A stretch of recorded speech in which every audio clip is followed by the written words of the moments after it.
আসসালামু আলাইকুম। সংবাদে আপনাদের সবাইকে স্বাগত জানাচ্ছি। আমি ফিরোজ তোহা। শুরুতেই সংবাদ শিরোনাম। বাংলাদেশের সর্বশেষ গুরুত্বপূর্ণ আপডেট সংবাদে আপনাকে স্বাগত। শুরুতেই সংবাদ শিরোনাম, পরে বিস্তারিত।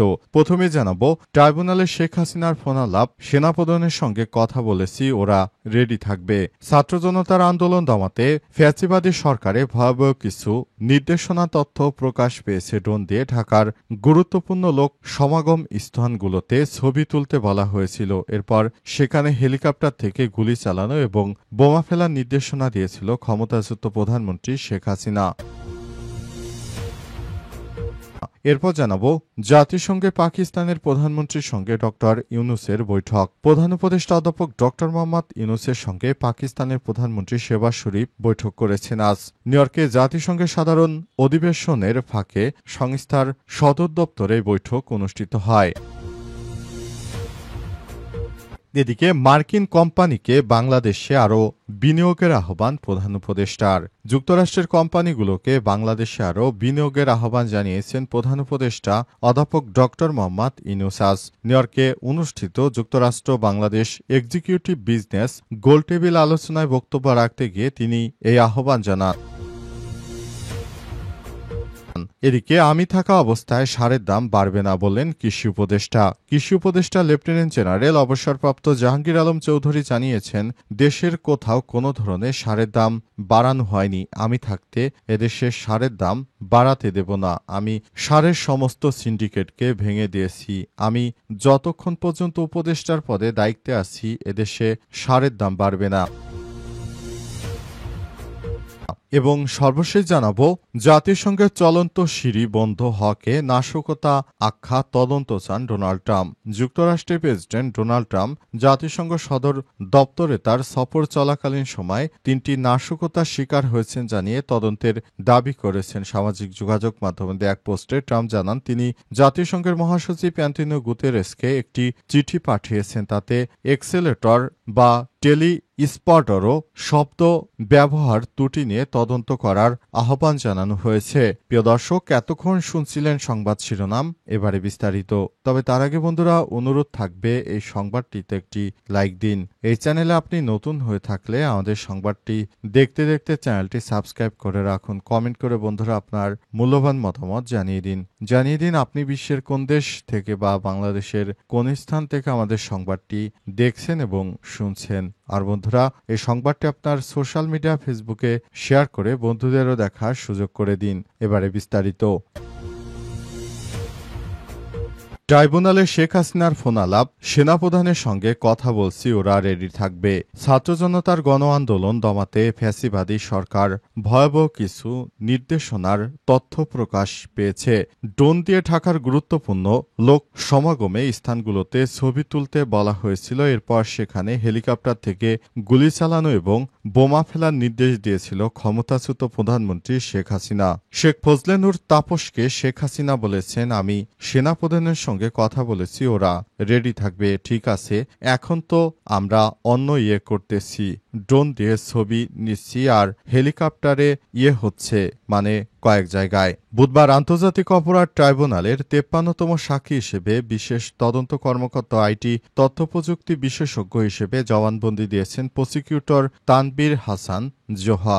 আদালতে তার উপস্থাপন করা অডিও রেকর্ডে সব তথ্য উঠে আসে। ট্রাইব্যুনালে সরাসরি সম্প্রচারিত সাক্ষ্যে জোহার অডিওগুলো শোনানো হয়। শেখ হাসিনার সঙ্গে ঢাকার দক্ষিণ সিটি কর্পোরেশনের তৎকালীন মেয়র শেখ ফজলেনুর তাপস, ঢাকা বিশ্ববিদ্যালয়ের সাবেক উপাচার্য এস এম মাকসুদ কামাল ও সাবেক তথ্যমন্ত্রী হাসানুল হক ইনুর 5টি কথোপকথনে আন্দোলন দমনে নানা কৌশলের কথা উঠে আসে। আন্তর্জাতিক অপরাধ ট্রাইব্যুনাল 1-এর চেয়ারম্যান বিচারপতি গোলাম মুর্তজা মজুমদারের নেতৃত্বাধীন বিচারিক প্যানেলে তিনি এই জবানবন্দি দেন। প্রসিকিউটর জোহা জানান, আইসিডির ফরেনসিক বিভাগের পরিদর্শক রুকনুজ্জামান এই ফোনালাপগুলো পরীক্ষা করে নিশ্চিত হয়েছেন এগুলো শেখ হাসিনারই নির্দেশ। জাতিসংঘে পাকিস্তানের প্রধানমন্ত্রীর সঙ্গে ডক্টর ইউনূসের বৈঠক। প্রধান উপদেষ্টা অধ্যাপক ডক্টর মোহাম্মদ ইউনূসের সঙ্গে পাকিস্তানের প্রধানমন্ত্রী শেহবাজ শরীফ বৈঠক করেছেন আজ। নিউইয়র্কে জাতিসংঘের সাধারণ পরিষদ অধিবেশনের ফাঁকে সংস্থার সদর দপ্তরে এই বৈঠক অনুষ্ঠিত হয়। বৈঠকে দুই নেতা বাংলাদেশের আসন্ন সাধারণ নির্বাচন, অন্তর্বর্তীকালীন সরকারে গৃহীত সংস্কার কার্যক্রম, পাকিস্তানে সম্প্রতি ঘটে যাওয়া বিধ্বংসী বন্যা, বাণিজ্য এবং বিনিয়োগ এবং আঞ্চলিক সহযোগিতার সম্ভাবনা নিয়ে আলোচনা করেন। প্রধান উপদেষ্টা অধ্যাপক ডক্টর মোহাম্মদ ইউনূস পাকিস্তানে সম্প্রতি ঘটে যাওয়া বন্যায় ১,০০০-এর বেশি মানুষের প্রাণহানির জন্য গভীর শোক প্রকাশ এবং আন্তরিক সমবেদনা জ্ঞাপন করেন। প্রধানমন্ত্রী শেহবাজ শরীফ বলেন, জলবায়ু পরিবর্তনের ক্রমবর্ধমান প্রভাবের কারণে এই ধরনের বিপর্যয়ের সংখ্যা ও তীব্রতা বাড়ছে।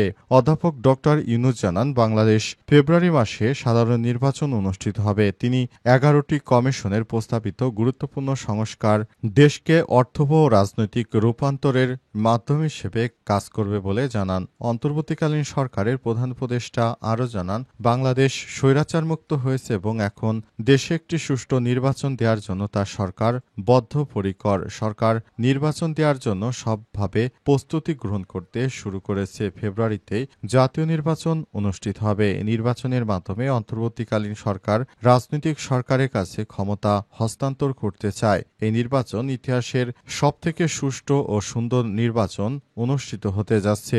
অন্তর্বর্তীকালীন সরকারের প্রধান উপদেষ্টা প্রফেসর ডক্টর মোহাম্মদ ইউনূসের সরকার এই নির্বাচনটাকে সুষ্ঠু ও সুন্দর করার জন্য ইতিমধ্যেই কাজ শুরু করে দিয়েছেন বলে জানিয়েছেন তিনি। মার্কিন কোম্পানিকে বাংলাদেশে আরও বিনিয়োগের আহ্বান প্রধান উপদেষ্টার। যুক্তরাষ্ট্রের কোম্পানিগুলোকে বাংলাদেশে আরও বিনিয়োগের আহ্বান জানিয়েছেন প্রধান উপদেষ্টা অধ্যাপক ডক্টর মোহাম্মদ ইউনূস। বুধবার ২৪শে সেপ্টেম্বর নিউইয়র্কে অনুষ্ঠিত যুক্তরাষ্ট্র বাংলাদেশ এক্সিকিউটিভ বিজনেস গোলটেবিল আলোচনায় বক্তব্য রাখতে গিয়ে তিনি এই আহ্বান জানান। অ্যাডভান্সিং রিফর্ম, রেলিজিয়েন্স অ্যান্ড গ্রোথ শীর্ষক এই আলোচনা আয়োজন করে US Bangladesh business council USBCC। প্রধান উপদেষ্টার মেটলাইফ, শেভরন এবং অ্যাক্সেলারেটর সহ শীর্ষ মার্কিন কোম্পানিগুলোকে বাংলাদেশে নতুন বিনিয়োগের সুযোগ কাজে লাগানোর আহ্বান জানান। প্রধান উপদেষ্টা প্রেস সচিব শফিকুল আলম পর এক ব্রিফিংয়ে সাংবাদিকদের জন্য এই তথ্য জানান। শফিকুল আলম বলেন, প্রধান উপদেষ্টার সঙ্গে যুক্তরাষ্ট্রেও সফরে আসা বাংলাদেশের ৬ জন রাজনৈতিক নেতা সবাই উপস্থিত ছিলেন। তাদের মার্কিন শীর্ষ ব্যবসায়ীদের সঙ্গে পরিচয় করিয়ে দেওয়া হয়েছে। এসব ব্যবসায়ীরা যেন ভবিষ্যতে বাংলাদেশে বিনিয়োগ করে এবং বাংলাদেশে বিনিয়োগ করতে গিয়ে তারা যেন বাংলাদেশের শ্রমশক্তিকে কাজে লাগিয়ে আরও ভালো ভালো পণ্য তৈরি করে, সেজন্য অন্তর্বর্তীকালীন সরকারের প্রধান উপদেষ্টা আহ্বান জানিয়েছেন যুক্তরাষ্ট্রের এসব কোম্পানির কর্মকর্তাদের এবং প্রধানদের। আমি থাকা অবস্থায় সারের দাম বাড়বে না বললেন কৃষি উপদেষ্টা।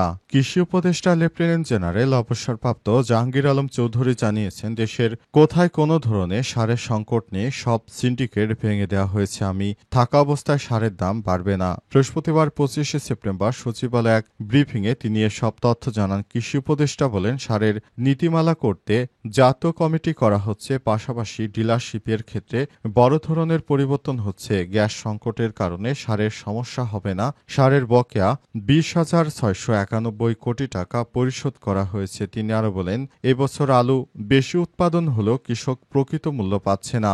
আমরা চাচ্ছি কৃষকের সাথে আলুর দাম আরেকটু বাড়ানো হোক। কৃষি উপদেষ্টা জানান, চীনে প্রথমবারের মতো আম রপ্তানি করা হয়েছে। আগামী বছর থেকে কাঁঠালও রপ্তানি করা হবে। আশা করছি আগামী বছর থেকে কাঁঠালেরও দাম আরো বাড়বে। এদেশে কাঁঠাল দেখা যাচ্ছে অনেক জেলায় কাঁঠাল খায় না, কাঁঠালগুলো পড়ে পড়ে তারপর নষ্ট হয়ে যায়। কাঁঠালগুলোকে আমরা আমের মতো আগামী বছর চীনে রপ্তানি করতে চাই, যাতে করে আমাদের দেশের মানুষেরা আরো স্বাবলম্বী হতে পারে এবং তারা কাঁঠাল রপ্তানি করেও যেন বৈদেশিক মুদ্রা অর্জন করতে পারে, সেই ব্যবস্থা আমরা করছি বলে জানিয়েছেন কৃষি উপদেষ্টা। তিনি আরো বলেন, নতুন বাংলাদেশ গড়ার জন্য আমরা সবাই একসঙ্গে কাজ করছি।